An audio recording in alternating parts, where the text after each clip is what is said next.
¿Cómo les va? ¿Cómo andan? Otra edición más de Aciertos y Errores. Y un aciertos y errores que en el día de hoy está centrado en tratar de vislumbrar, si se quiere, o de aclarar un poco estas tensiones que hay en los dos partidos políticos más grandes de la Argentina. Estoy hablando del Frente de Todos como de Juntos por el Cambio o Cambiemos, ¿no? Nos van a acompañar en un ratito nomás Daniel Salvador, que es el otrora vicegobernador de la provincia de Buenos Aires, junto a María Eugenia Vidal en la gestión anterior, ¿se acuerdan? Bueno, con él vamos a hablar vía Zoom de las cuestiones internas que está viviendo esa fuerza política, ¿no? Y las diferencias también que hay.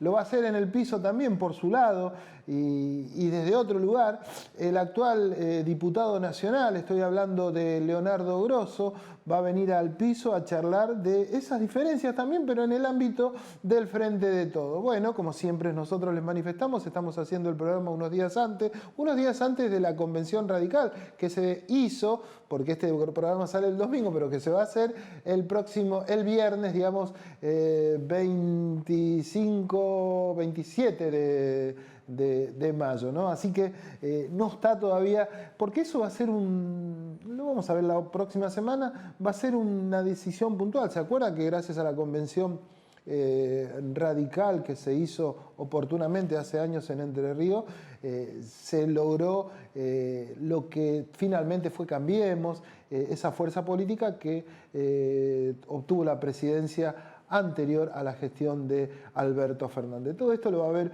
en un ratito en este Aciertos y Errores. Y también un poco cambiando de clima, vamos a hablar con Sergio Picciani, que es uno de los dueños de la cervecería Juguetes Perdidos del distrito de 3 de febrero, donde hicieron una cerveza en homenaje a los veteranos de Guerra de Malvinas. Eso en un ratito también lo va a ver en este Aciertos y Errores. Por lo pronto vamos a comenzar el programa del día de hoy con las palabras de Daniel López, que es el actual superintendente de salud, a cargo de la Superintendencia de Salud, en donde nos habla de las obras sociales, ¿no? Tuvimos la posibilidad de compartir un ágape por los 51 años de la obra social Los de Pin, que auspicia este programa, y con él tuvimos la posibilidad de charlar no solo de Los de Pin, sino también de la temática de las obras sociales y de la salud en la República Argentina. De esta manera damos comienzo al Aciertos y Errores del día de hoy. Bueno, de verdad que es una alegría venir a compartir este momento con Horacio, los amigos, después de tanto esfuerzo que han hecho de tratar de regularizar la intervención que ya ha anunciado que en el segundo semestre de este año la va a normalizar, y nosotros, por suerte, toda la documentación que nos lleva a la superintendencia, de verdad que un trabajo impecable de toda la gente de Los de Pin. ¿En qué consistiría este reformulamiento, o al menos lo que él manifiesta como regularización de obra social? Regularización es devolvérsela al manejo de los afiliados, ¿no? La designación de directorio, dejar de estar intervenida, entre paréntesis. ¿Cómo es el general de las obras sociales en la República Argentina? Las obras sociales están pasando un momento muy crítico. El sistema está prácticamente quebrado económicamente, ¿no?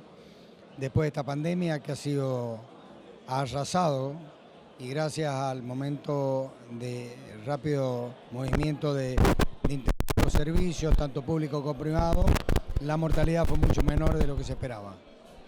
Sin lugar a dudas, la Argentina tiene la posibilidad, a diferencia de muchos países, en donde la salud es pública, digamos, y esto, en este contexto, mucho tiene que ver las obras sociales, digamos.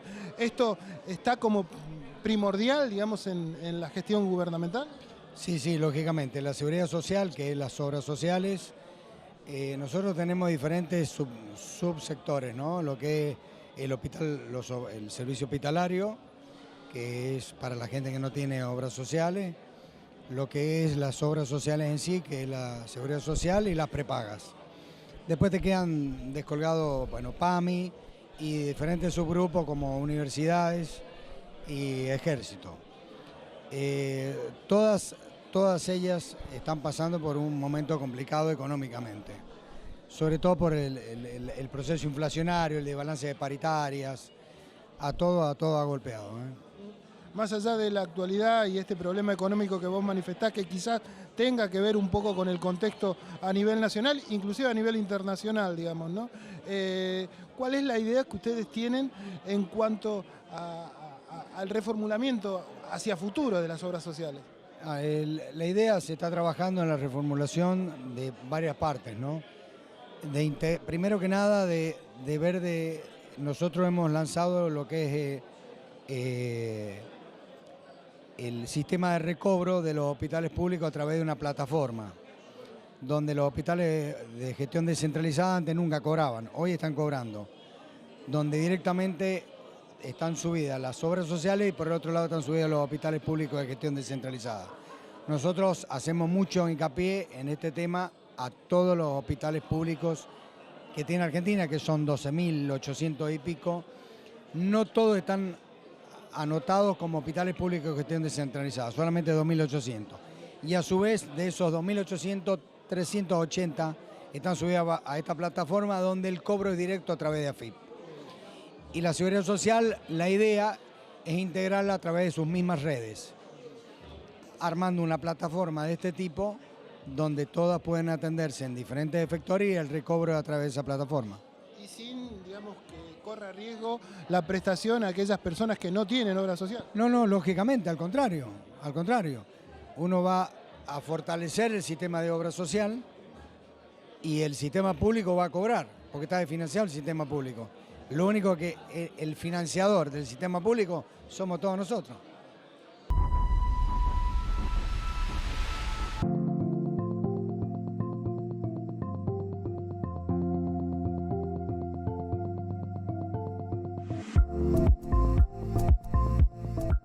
No quise estar ausente hoy en la celebración del 51 aniversario de la Fundación Desde Pim. Hoy en funcionamiento y a cargo de mi querido amigo Horacio Alonso. Les deseo lo mejor en este aniversario. Estoy con ustedes.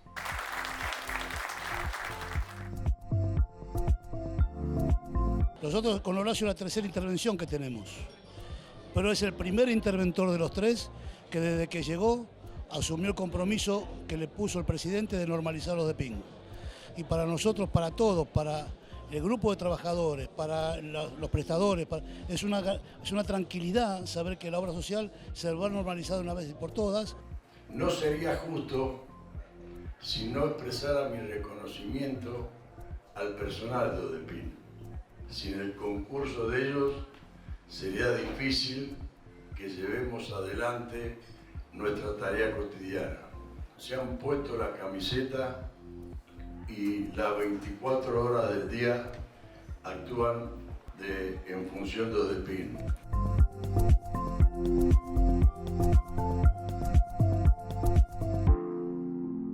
En Morón volvió el día verde. Los miércoles solo sacar residuos reciclables. Solo residuos reciclables. Como papel, cartón, plástico, vidrios y metales. Todos limpios y secos. Municipio de Morón.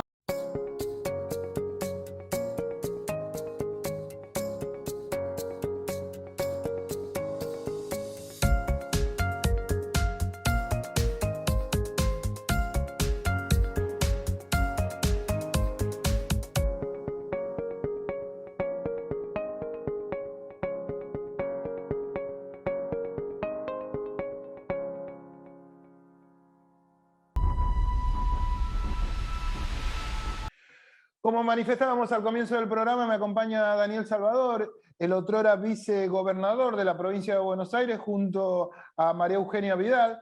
Hoy un hombre del radicalismo. La idea es que nos cuente un poco desde, si se quiere, desde adentro, pero desde afuera, ¿qué mirada tiene acerca de lo que está pasando en la fuerza opositora, en la mayor fuerza opositora, que también no pasa por un momento, digamos, de unidad total, ¿eh? Antes que nada, gracias por tu presencia, Daniel, acá en Aciertos y Errores, ¿eh? No, un gran gusto conversar con ustedes y bueno, y darles mi opinión. Yo estoy convencido que hoy Cambiemos, Juntos por el Cambio es una realidad que ya a partir de previo al 2015 se fue conformando, que tuvo la alternativa de de ganar una elección, de gobernar, incluso con errores, con aciertos, y también de perder una elección y se mantiene junto.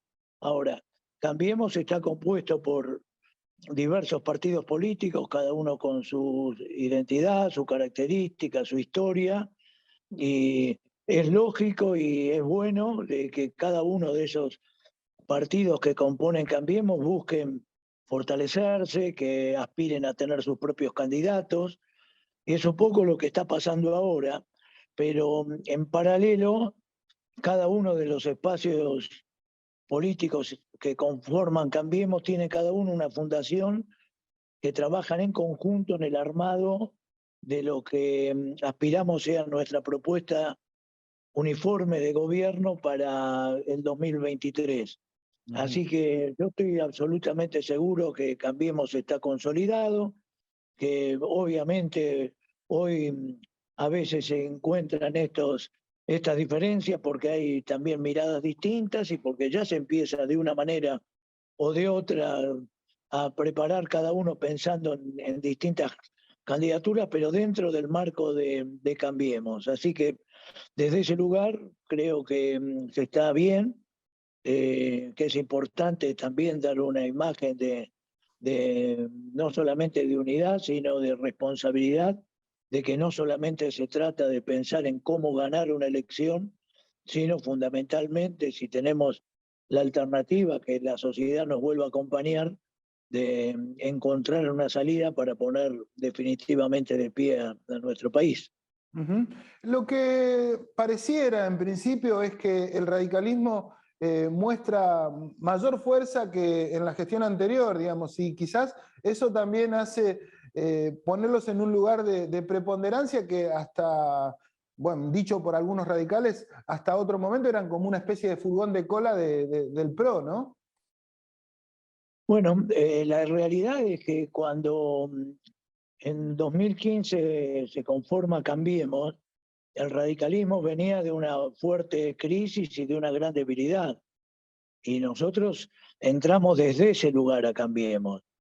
En ese momento, más allá de tener una historia rica y larga y con grandes logros, veníamos atravesando, como decía anteriormente, esos tiempos y nos encontró un partido muy débil y que la conformación de Cambiemos nos dio la oportunidad de, en la unión de distintas fuerzas, de poder ganar una elección, pero donde evidentemente el rol del radicalismo estaba proporcionado a la fortaleza que tenía al momento de conformar Cambiemos.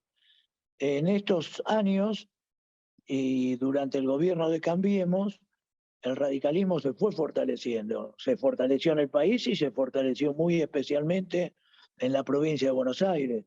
Yo fui presidente del comité de la provincia durante 2 periodos y fui un claro testigo cómo hubo una renovación del partido, cómo se fortalecieron la legislatura con hombres y mujeres jóvenes, pero con un gran compromiso con el partido, cómo aumentó el número de intendentes, cómo volvió a recuperar el radicalismo esa vocación de poder.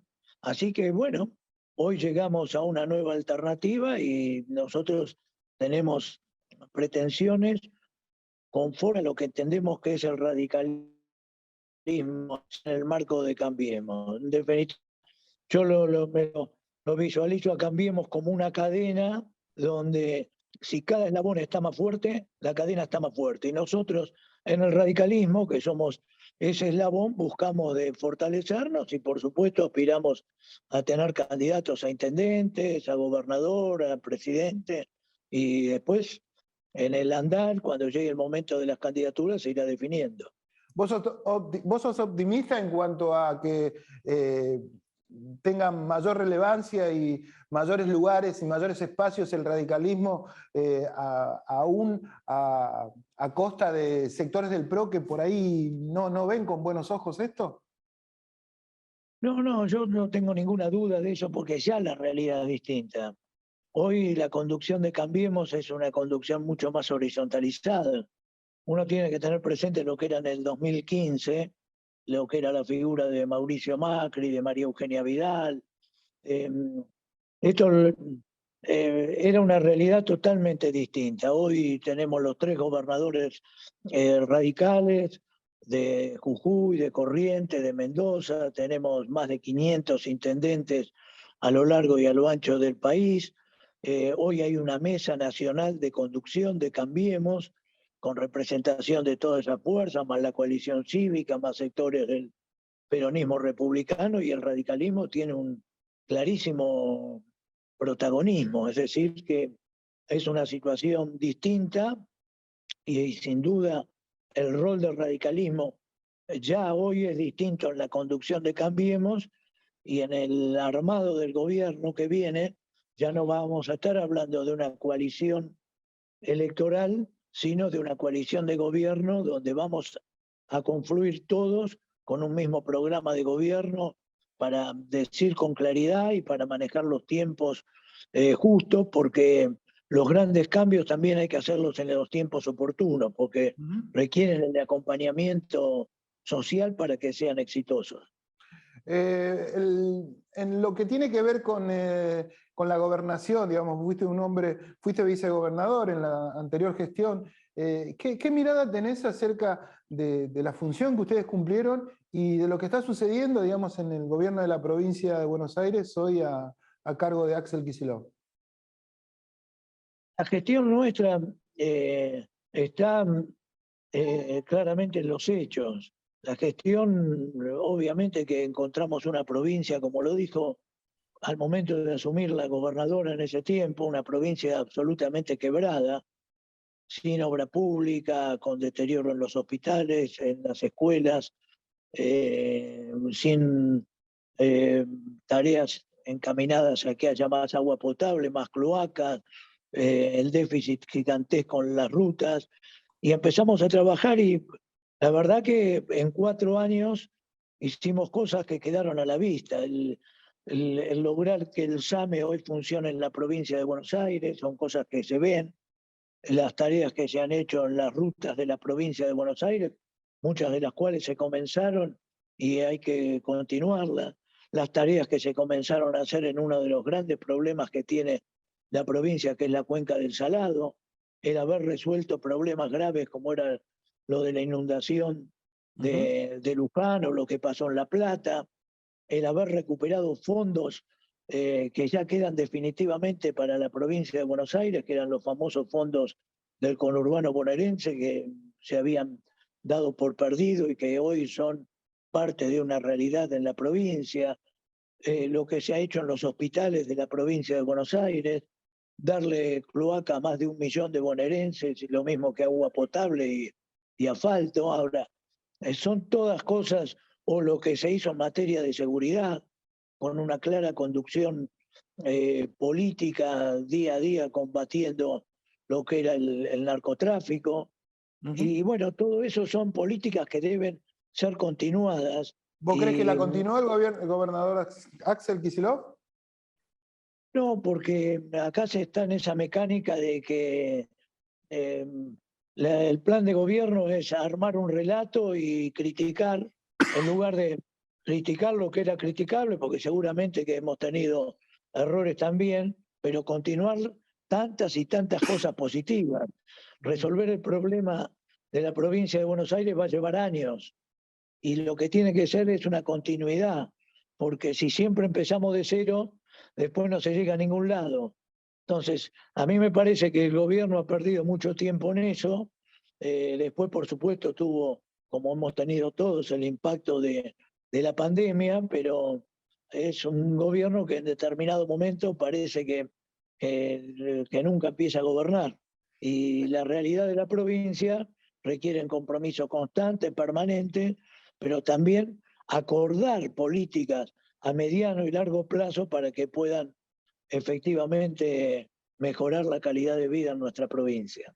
Pero vos considerás conmigo en que eso pareciera una quimera en lo que tiene que ver con la política argentina, porque viene un gobierno y cambia todo lo que hizo el otro, y esto es permanente, digamos, si no hay un acuerdo de políticas a largo plazo en donde toda la dirigencia política se aúne en eso, no va a suceder, porque uno por ahí también ve la posibilidad de que ustedes vuelvan a gobernar y nada indica que no vayan que vayan a seguir el mismo camino que este gobierno, digamos. No sé si me interpretás en Entiendo, el yo creo concepto. que el último gran logro que hubo en la Argentina, el último gran logro, fue haber recuperado la democracia para siempre. Eso ocurrió en 1983. Ujú. Y en ese momento el presidente Alfonsín tuvo la enorme convicción y mirada de sumar a todos los argentinos. Y recuperar la democracia para siempre fue un logro de todos, impulsado por un presidente que dio lugar. Yo creo que acá hay que generar el mayor espacio político que aspiramos a hacerlo con Cambiemos, pero que después, con toda claridad, hay que convocar en los momentos oportunos para fijar esos grandes objetivos. Yo creo que durante el gobierno de Cambiemos hubo oportunidad de hacerlo y la desperdiciamos, y creo que esa experiencia tiene que valer y mucho ahora para saber que es necesario hacer esa convocatoria en los momentos oportunos, no en los momentos, los tiempos en política y especialmente en las situaciones en que está el país son fundamentales, y el momento de la fortaleza que da el triunfo de una elección es el mejor momento para convocar y Ujú. para unir fuerzas en torno a un mismo objetivo. Mira, hace horas nomás pasó algo en la legislatura de bonaerense que vos sabés, debés tener conocimiento y tiene que ver con la renuncia de Joaquín de la Torre a la vicepresidencia, manifestando su disconformidad, digamos, en los distintos acuerdos, puntualmente en que no le iban a entregar el Tribunal de Cuentas al kirchnerismo, porque supuestamente él lo que manifiesta es que esto fue entre gallos y medianoche y acuerdos entre algunos legisladores. Digo, esto da una muestra de que la situación pareciera que no se va a resolver, digamos, políticamente, porque pareciera es quién denuncia más o quién, digamos, está más disconforme. ¿Vos lo ves así también? Comprendo perfectamente lo que me decís, pero el desafío es justamente eso, es decir, el ámbito de un partido político o de un espacio es el ámbito, tiene dos niveles, el ámbito del debate interno y después la alternativa de que producto de ese debate interno donde se fijan las distintas posturas, después tienen que salir las posiciones unificadas. Pero a mí me importaba, por ese mismo motivo, poner como referencia lo que fue nuestro gobierno. Nosotros ganamos la elección en 2015, 2017 se vuelve a ganar y creo que ahí tuvimos otra oportunidad de hacer una gran convocatoria y que es fundamental amalgamar lo que es la gestión y la política. No la A veces hicieron, las ¿no? mejores... ¿Cómo? No la hicieron, digamos, o al menos No, quedó yo medio en ella, digamos. ¿Mm? creo que uno de los graves errores de Cambiemos fue no haber amalgamado la gestión y la política. A veces la política fija los tiempos. Entonces, las mejores intenciones pueden estar frustradas si no se hacen en los tiempos correctos. O sea, el problema de las tarifas para Cambiemos fue muy grande, porque las tarifas había que resolver ese problema, pero no se podía resolver en 2 años. Había que entender que era un problema para resolverlo paulatinamente, en 4, en 6, en 8, y en tanto hay que tener el acompañamiento para que esas reformas puedan ser efectivas. Lo que está en juego acá ya no es el interés de un espacio político, es el interés del país, es haber asumido entre todos los sectores políticos que el país ya no se puede dar el lujo de tener una nueva frustración. Tal Que es cual. necesario que de una vez por todas haya un gobierno que ponga un claro objetivo, que fije un rumbo y que después, bueno, se seguirá compitiendo para darle cada uno su característica, pero ese rumbo tiene que ser claro, definido y seguido para que podamos realmente empezar a dar los primeros pasos de una Argentina que tiene mucho y que lamentablemente parece que estamos día a día para atrás. Ya para ir terminando, Daniel, hace un par de días hubo una especie de confrontación entre Gerardo Morales, que es un hombre representativo no solo de Juntos por el Cambio, sino del radicalismo, con, si se quiere, Horacio Rodríguez Larreta, que es un probable candidato presidencial por la fuerza de Juntos por el Cambio, en donde hay diferencias en cuanto a incrementar o modificar la Corte Suprema. Vos como vicegobernador, ¿qué mirada tenés acerca de esto? Que son temas importantes para debatirlo, muy importantes, en el marco de la democracia. Yo recién hablaba de lo que significa el objetivo de la democracia y obviamente al día de hoy son la mayoría de las materias que uno espera que garantice la democracia están postergadas. La democracia tiene que ser combatir realmente la pobreza, cada vez menos exclusión social, más igualdad de oportunidades, que no haya impunidad, que haya una justicia independiente. Y hoy el tema de la justicia en el país es un tema clave. Entonces, a mí me parece que en ese sentido, dentro de esa propuesta de gobierno que tiene Cambiemos, el capítulo de la justicia es uno de los fundamentales también. Entonces, son debates que se dan en torno a distintas miradas, pero lo que no tengo dudas es que no hay un solo integrante de Cambiemos que no tiene la absoluta claridad que la justicia tiene que ser absolutamente independiente del poder político. Eso es determinante, eso es la garantía de toda la ciudadanía, gobierne quien gobierne.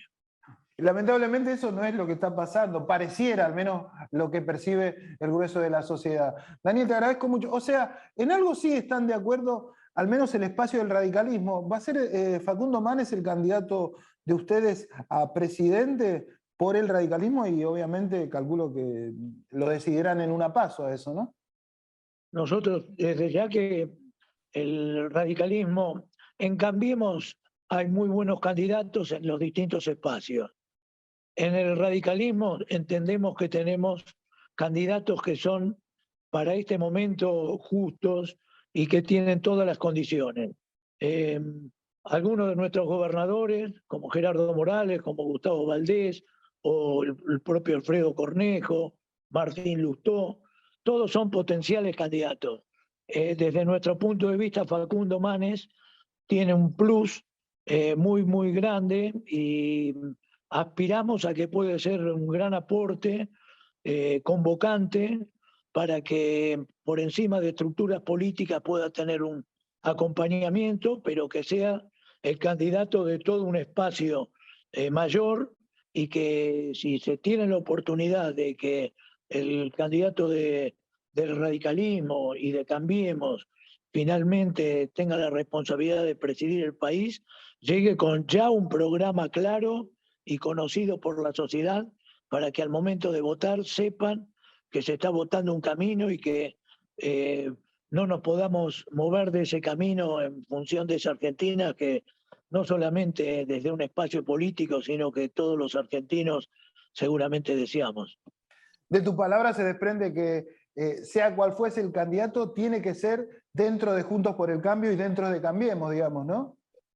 Sin ninguna duda aspiramos a eso y trabajamos para que eso así, hoy lo sea así, lo hacemos desde un radicalismo fortalecido y en la provincia de Buenos Aires realmente también muy, muy fortalecido, con experiencias también de muy buenos intendentes que lo demuestran día a día en su gestión. Daniel Salvador, muchas gracias por participar con nosotros aquí en Aciertos y Errores.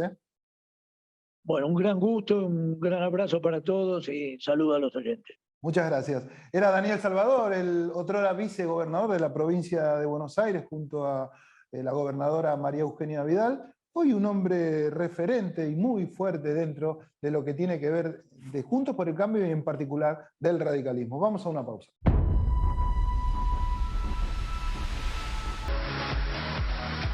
Si usted tiene un problema jurídico, no lo dude. Consulte a un abogado matriculado. Se lo aconseja el Colegio de Abogados de San Martín. Llame al 4754-2139, Avenida Ricardo Balbín, 1750 San Martín. Seguinos en nuestras redes sociales y entérate de todas las actividades legislativas. Honorable Cámara de Diputados de la Provincia de Buenos Aires. Nosotros vamos a seguir metiéndonos, como hablamos en el primer bloque con Daniel Salvador, en las internas de los distintos, si se quiere, partidos o fuerzas políticas que están pasando por un momento bastante crítico, ¿no? Me acompaña acá el diputado nacional, Leonardo Grosso. Como siempre, gracias por tu presencia, Leo, acá en Aciertos y Errores. Gracias a vos. Y bueno, la idea es que, antes de empezar a preguntarte, que vos me cuentes ¿qué mirada tenés acerca de lo que está pasando dentro del oficialismo? ¿No es cierto? Un oficialismo que, si bien ha tenido en estos días el Tadeum por el 25 de mayo y donde se vio a todo el gabinete, pareciera que un poco está más calmo el asunto, pero eso no deja de generar mucha incertidumbre en la sociedad, ¿no es cierto? Por esta diferencia puntualmente entre el presidente y la vicepresidenta, ¿no? Sí, no creo que sea un punto de incertidumbre en la sociedad. Yo camino todos los días en la calle y no hay ninguna señora me preguntó por el debate entre Alberto y Cristina. Creo que es un problema de la política. Creo que es natural que eso pase en un mundo que ha sido sacudido fuertemente por la pandemia, por un montón de cambios y transformaciones, ahora por la guerra, y que genera discusiones al interior de todos los espacios políticos, y creo profundamente que la vamos a resolver. Creo que la estamos en camino. Ya estamos transitando un camino de resolución, que los debates nuestros siempre fueron... Vean, el peronismo es tan común que la gente discuta que Perón tenía una frase para eso, ¿no? Cuando decía, nosotros los peronistas somos como los gatos, cuando parece que nos estamos peleando, pero en realidad nos estamos reproduciendo. Ya lo dijo Perón hace, no sé, 50 años. Así que es común el debate intenso, para decirlo de alguna manera, dentro de los espacios populares. Pero vos lo sabrás, digamos, dicho por los mismos protagonistas, que por qué el debate se da tanto para afuera, digamos, exponiéndose y quizás dándole mucho de comer a la oposición con esta idea, y no, como dicen algunos, ¿por qué no discutimos para adentro? Bueno, eso estamos planteando. Discutamos para adentro, discutamos todo, los debates nuestros siempre son enriquecedores. La realidad hoy es que la gente está pensando en otra cosa y que lo que nosotros tenemos que hacer es hablar de otras cosas. Si hay un debate para impulsar, un debate que podamos tener nosotros es una cosa, pero otro es el debate que nosotros tenemos que impulsar en la sociedad, porque todas las sociedades y los espacios políticos impulsan debate. ¿Cuáles son los debates que tenemos que resolver? El tema de la inflación. ¿Cuáles son los debates que tenemos que resolver? El tema del trabajo. ¿Cuáles son los debates que tenemos que resolver? El tema de la salida de la crisis enorme que generó el macrismo y el proceso de endeudamiento y destrucción del aparato productivo. Esos son los debates que nosotros tenemos que impulsar en la sociedad.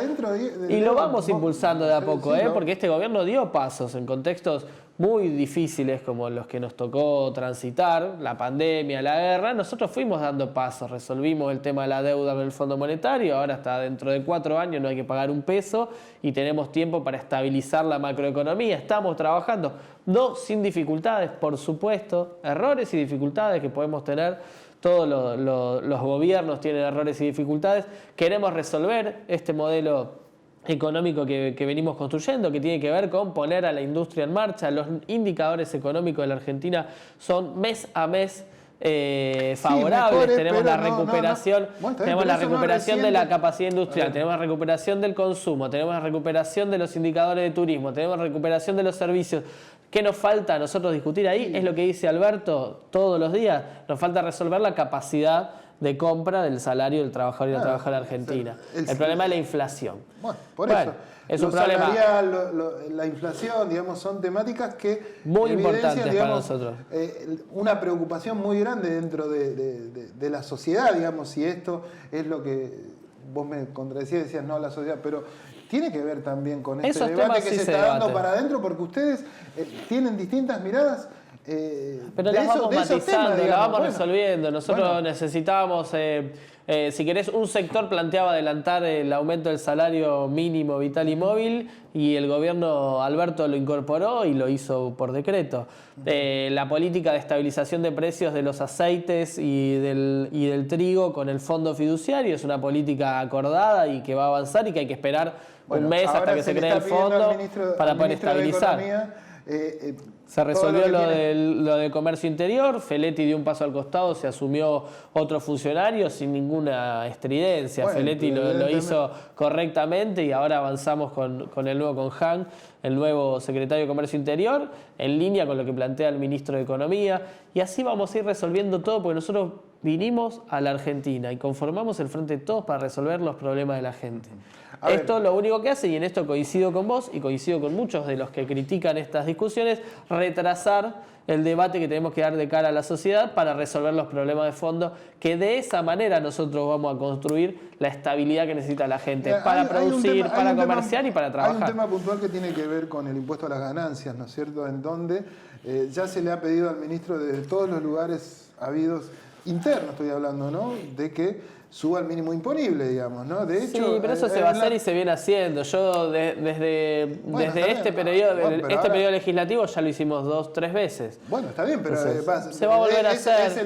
¿Es el poder legislativo en definitiva el que va a tomar la medida o va a ser el ministro, digamos? Porque nosotros siempre lo hicimos en consonancia con el Ejecutivo y fue una decisión del Ejecutivo que nosotros modifiquemos la ley del mínimo no imponible y que se adapte a los criterios de los índices de precios también. Pero eso es una política que atiende a un sector minoritario de la clase trabajadora. Estamos de acuerdo, pero las palabras del presidente de la Cámara manifiestan, bueno, hágalo, señor ministro, digamos, si no lo hacemos nosotros, digamos. No, va a suceder como viene sucediendo, porque este gobierno viene atendiendo todos los sectores. Desde el último eslabón de la cadena, o sea, los sectores más débiles, se duplicó la tarjeta alimentar para las personas que tienen problemas de acceso a los alimentos, se aumentaron las jubilaciones y los planes, se aumentaron los salarios con el salario mínimo vital y móvil, se va a mover el impuesto a las ganancias. Nosotros vamos a cubrir toda la tira de trabajadores o de ingresos de los sectores populares para que puedan ganarle a la inflación. Tenemos un problema estructural de la inflación en la Argentina que tiene que ver con un problema de concentración de la economía, de la comercialización y de la producción, centralmente de los alimentos, que está muy vinculada al sistema financiero internacional, porque la soja, el trigo, los granos, el aceite se valoriza como commodities en términos internacionales y además agravado por la guerra por Ucrania, que es un productor de trigo. Toda esa complejidad que no se puede resolver de un día para el otro y menos en 2 años, y menos en 2 años, se vio agravada por esto. Nosotros vamos a trabajar para resolverlo. A ver, lo que uno percibe, sin ser un analista político, ni mucho menos, sino un simple periodista, es que pareciera que esa interna que se da dentro del gobierno es precisamente por no tener prioridades en cuanto a las políticas, digamos, si se quiere, económicas, digamos. O sea, vos hablabas recién al comienzo de un crecimiento que es cierto, digamos, pero ese crecimiento pareciera que está pura y exclusivamente, digamos, beneficiando a un sector que es un sector privilegiado, que está claro que ese crecimiento no, es distinto esto. Esto no es un crecimiento de un sector aislado. No, bueno, está bien, pero si está creciendo es el crecimiento del sector productivo. No le alcanza al tipo común, quiere decir que alguien se la está llevando, digamos. No, es el crecimiento del sector productivo que no va a derramar, porque la economía, la teoría del derrame es una mentira.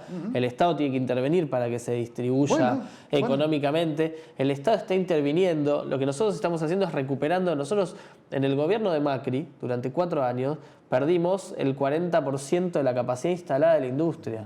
Nosotros estamos recuperando capacidad instalada de la industria. Nosotros estamos, es decir, poniendo en funcionamiento las máquinas que estaban paradas en las fábricas que estaban paradas durante años. Entonces nosotros venimos de abajo. A esa crisis económica que había dejado el macrismo la agarró la pandemia. Es decir, es como tirarle un bidón de nafta a un incendio. Entonces, nosotros venimos de abajo y venimos recuperando. Los indicadores económicos que hace 1 año vienen creciendo sistemáticamente, todavía no nos permiten, en la mayoría de los indicadores, en algunos sí, recuperarnos de lo que estábamos cuando se fue Macri. A ver, pero entonces, esta es la situación real de la economía argentina. Nosotros somos muy conscientes y la dirigencia política y económica del país también. Leo, las retenciones son un tema puntual. Sí. Podrían incrementarse las retenciones. Deben incrementarse. Mi posición es que deben incrementarse. Vos sabés que eso, digamos, es algo que, digamos, incomoda a un sector puntual de la Argentina. Y está en condiciones el gobierno, digamos, de ir por esa antes de ayer el presidente habilitó el debate. Bueno. Y esto me parece que es central. El presidente dijo, tenemos que debatir las retenciones. Las retenciones tienen una historia política, si se quiere, en la Argentina, que hace que sectores que están ganando muchísimo se planten muy en contra de esa medida sin pensarlo racionalmente. Y nosotros tenemos que construir un debate porque tenemos que construir consensos para lograr esas retenciones. Porque después, en realidad, lo que sucedió en la historia es que vos no resolvés ni una cosa ni la otra. Entonces, porque vos necesitas después industrializar el campo, seguir invirtiendo. Y nosotros vamos a abrir ese debate. Y el gobierno va a impulsar el debate para ampliar las retenciones móviles, para lograr desacoplar los precios internacionales de los precios locales. Vos pertenecés al movimiento Evita, que quizás es uno de los movimientos que con mayor énfasis sostiene, o al menos tiene esta idea de apoyo irrestricto al presidente de la nación, ¿no es cierto? ¿Cuál es el rol dentro de este frente, digamos, que tiene el movimiento Evita, digamos, porque es una organización social, digamos, que también se le critica por otro lado que quizás no está tanto en la calle, en virtud de reclamar al gobierno? ¿Vos qué miradas tenés como un hombre puntual de esa fuerza? Nosotros estamos todo el tiempo en la calle y en los barrios organizando, esa es la realidad. Y este gobierno es uno de los... No el primero, el segundo. El primer gobierno fue el de Cristina, en realidad, que reconoció en los últimos días de su gobierno a la economía popular como un gremio, autorizando la personería gremial y que nos dio algún espacio para ir trabajando algunas cosas. Pero esta es la primera vez que un gobierno y un presidente entiende cabalmente el tema de la economía popular, que para nosotros es central inclusive y que no es parte de la agenda de debate de los grandes medios para salir de la crisis. Porque la economía popular es la economía real, la de la calle, la de los sectores más humildes, la de que salen todos los días a trabajar y no tienen un patrón, no tienen una fábrica donde ir y sin embargo trabajan todos los días. No tienen un empleo formal, pero tienen un trabajo, cumplen una función, generan un grado de riqueza, pero necesitan los derechos que tienen el resto de los trabajadores, ¿no?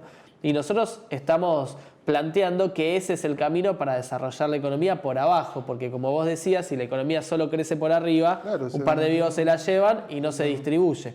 Si vos haces una obra pública en un barrio popular o acá, haces una obra pública en la Plaza Alem o en cualquier lugar de San Martín, con una cooperativa, la plata que se destina para hacer esa obra pública no solo queda más porcentaje de ese dinero en la comunidad, porque la cooperativa no tiene ganancia, los trabajadores y las trabajadoras son vecinos del barrio, sino que ese dinero circula 2 o 3 veces por la comunidad, porque va en forma de obra, como viene acá cuando lo hace cualquier empresa grande, viene en forma de salario para los trabajadores y las trabajadoras que son vecinos de los barrios y después viene en forma de ese gasto de ese salario en los comercios de cercanía del barrio. Entonces circula 3 veces y eso es lo que decía Perón que había que hacer con la economía para que funcione. Y eso nosotros lo queremos promover porque hay una economía en pesos para promover en la Argentina que nos va a permitir generar mano de obra, capacidad de trabajo de la comunidad y por lo tanto reconstruir ese tejido social que está tan castigado después de una crisis tan larga como la que vive la Argentina. A ver, y cuando no funciona con las cooperativas, ¿cómo funciona? No, puede funcionar también con empresas, hay empresas pymes, hay de todo, hay de todo. Por eso en el inconsciente de la gente está como que funciona no de manera... Hay empresas pymes que trabajan muy bien y que hacen las obras en todas nuestras comunidades y que trabajan muy bien y después hay empresas muy grandes que no necesitan hacer esas pequeñas obras. Nosotros no planteamos hacer toda la obra pública, nosotros planteamos un porcentaje, por ejemplo, y hay una propuesta concreta, el 25% de la obra pública de microescala que sea hecha por cooperativas, que es mano de obra intensiva, que permite distribuir mejor ese dinero en salarios, que es lo que nosotros necesitamos tener para que haya consumo y el consumo genera más trabajo. Entonces es hacer mover la rueda por abajo. Nosotros tenemos propuestas concretas, estamos impulsando una ley junto con el gobierno desde los movimientos sociales que es la del monotributo productivo. Nosotros creemos que hay que registrar la realidad económica de nuestro país, que no está registrada. hay algo así como 7 millones de trabajadores y trabajadoras de la economía popular, de los cuales 4 están registrados en el Registro Nacional de Trabajadores y Trabajadoras de la Economía Popular, pero no tienen capacidad de facturar. Trabajan todos los días, pero al monotributo la categoría A, B y C no entran, en la última categoría tampoco, porque no podrían facturar tanta plata. Bueno, garanticemos una forma de poder integrar esa economía a la economía formal, es decir, reconocerlo. Es una experiencia que se hizo en Italia con 8 millones de personas y que después podrían hacer aportes para empezar a generar. Vos te das cuenta que me hablas mucho de economía popular y de organizaciones sociales, pero también es cierto que hay como, no sé, yo le llamo a veces el medio pelo de la sociedad que está muy en contra, o al menos ves con ojos distintos a esa parte de la sociedad, ¿no? O sea, como que son planeros, que no laburan, que... Pero los planes, y la economía popular son cosas distintas. Estamos de acuerdo que son cosas distintas, pero la gente no hace esa división. Los planes, hay 1.200.000 planes en la Argentina. ¿Sí? De trabajadores y trabajadoras de la economía popular hay 7 millones. Creemos que son un poco más, pero hay 7 millones. Son cosas distintas. No, estamos en el año 1976, sí, en la Argentina había 7 millones de trabajadores y trabajadoras formales, que tenían un empleo, iban a una fábrica y recibían un salario. Más 1,5 millones de trabajadores y trabajadoras del Estado. Y 3 millones de jubilados. 40 años después, o más, 50 años después, en el 2020 hay 7 millones de trabajadores formales, 7 millones de trabajadores de la economía popular, 6 millones de jubilados. Si nosotros no pensamos que el mundo del trabajo cambió y nos damos una política de Estado para incorporar a esos trabajadores y trabajadoras al mundo de los derechos, al mundo de la legalidad, al mundo de la formalidad económica, siempre vamos a tener los problemas que estamos teniendo. Cuando el gobierno manifiesta el 7% de desempleo, digamos, ¿no? Como una cifra, si se quiere, en favor o entendiendo que es un logro, digamos, ¿no? ¿En qué lugar está la economía popular? No, es empleo, la economía popular está dentro del empleo. Bueno, por eso, en ese marco, digamos, ¿cómo desempleado es el que no tiene trabajo y está buscando. Por eso, el desempleado es ese, digamos, pero está dentro de esa economía, digamos, ¿no? O sea, ¿cómo resuelve el gobierno, o al menos el rol del Estado, cómo encaja en todo eso? Porque ahí es donde... Nosotros creemos que el Estado tiene que salir de la política del subsidio. Nosotros no pedimos que se agranden los planes. Creemos que los planes es una política transitoria que se quedó en la Argentina porque la crisis se quedó, pero que hay que salir de esa política. Nosotros creemos que hay que ir a una política de formalización, por eso pedimos monotributo productivo, que no le cuesta nada al Estado, es abrir un registro, es darte la capacidad de facturar, y vos vas facturando, y cuando superás un nivel de facturación, empezás a pagar impuestos. ¿Se entiende? No pagar impuestos por un tiempo, porque son trabajadores con muy bajo nivel de facturación, hoy no lo pagan, no pagan por un año, cuando empezás a facturar y facturaste un año seguido, empezás a pagar en escala. No tenés que pagar el servicio de salud porque te atendés en el hospital público, y el Estado paga tus aportes jubilatorios hasta que vos empezás a facturar. Eso es lo que proponemos. Con eso se podrían blanquear 7 millones de trabajadores de acá a fin de año. Incorporarlos al sistema y calcular que en 1, 2 o 3 años, porque son escalas las que proponemos para ir incorporándose, estén ingresando esos recursos al Fondo de Garantía Sustentable que nos permita financiar las jubilaciones. Y después queremos crédito, no queremos más subsidio. Nosotros queremos crédito, ¿para qué? Para máquinas y para insumos. Queremos crédito, lo devolvemos. Los trabajadores y las trabajadoras necesitan una máquina. Algo de eso está haciendo el Ministerio de Desarrollo Social. Cientos de experiencias, cientos de miles de experiencias a lo largo y ancho del país, que con el IFE muchos de esos trabajadores y trabajadoras de la economía popular no tenían ninguna registración y recibieron el ingreso familiar de emergencia en plena pandemia. Y como se habían quedado sin trabajo, se compraron una motosierra, una cortadora de pasto, un set de pintura en aerosol y empezaron a trabajar de eso, y hoy trabajan de eso. Esas experiencias son las que el Estado tiene que asistir para que esos trabajadores tengan mejores condiciones, puedan generar más trabajo, puedan generar más ingresos en sus casas y salir de los umbrales de la pobreza. Ya para ir culminando, ¿por qué Alberto Fernández tiene que ser reelecto?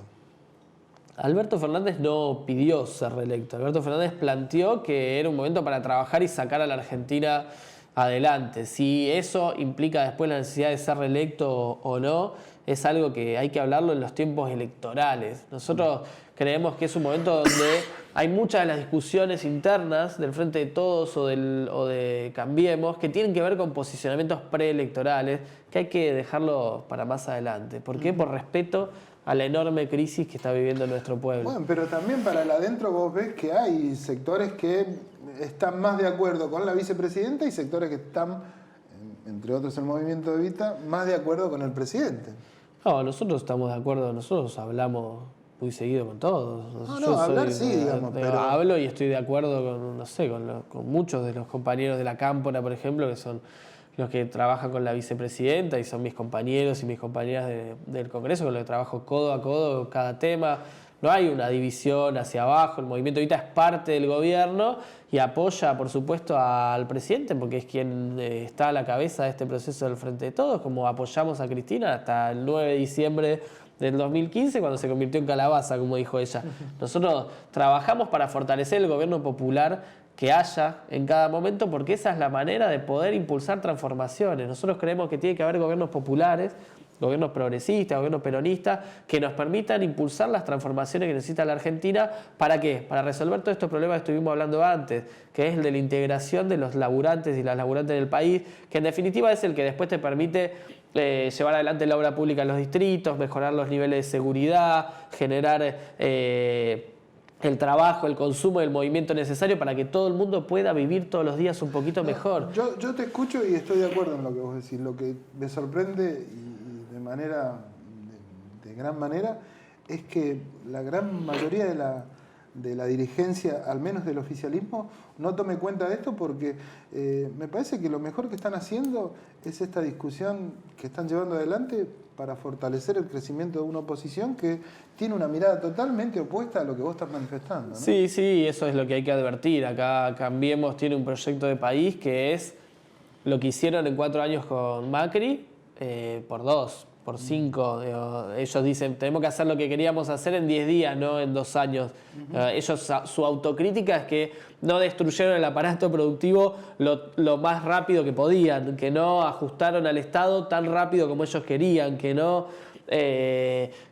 instalaron el modelo neoliberal y de valorización financiera tan rápido como ellos tendrían que haber hecho. Esa es la autocrítica que hacen los sectores como el de Macri, Patricia Bullrich. Sí. Quizás Larreta es un poco más contemplativo, pero en realidad es parte de un discurso electoral que está montando. Entonces, nosotros tenemos que advertir eso y acordarnos, con Macri se cerraban las fábricas porque abrían las importaciones, porque te aumentaban los insumos extranjeros y porque su política era volcar los recursos al sector financiero.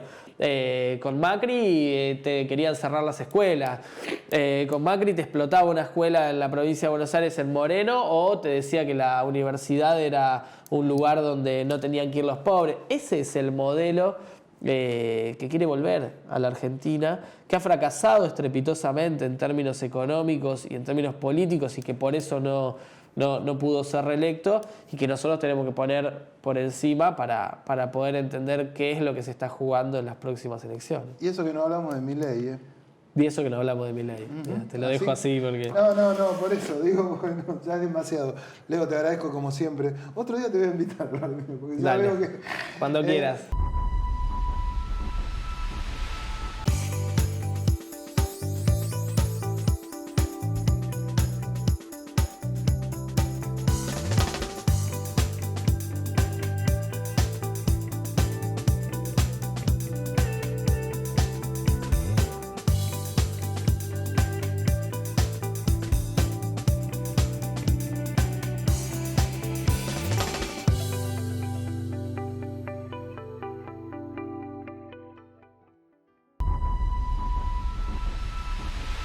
Bueno, nos vamos, no sin antes mostrarle lo que le habíamos anticipado al principio del programa. Sergio Piacchini, que es uno de los responsables de Juguetes Perdidos, la cervecería de renombre en el ámbito de 3 de febrero, a nivel mundial inclusive, ¿no? Porque sus productos se venden en muchos lugares de la Argentina y también en algunos lugares del mundo. Le decíamos al comienzo que hicieron una cerveza que tiene que ver con un homenaje a los excombatientes, ¿no?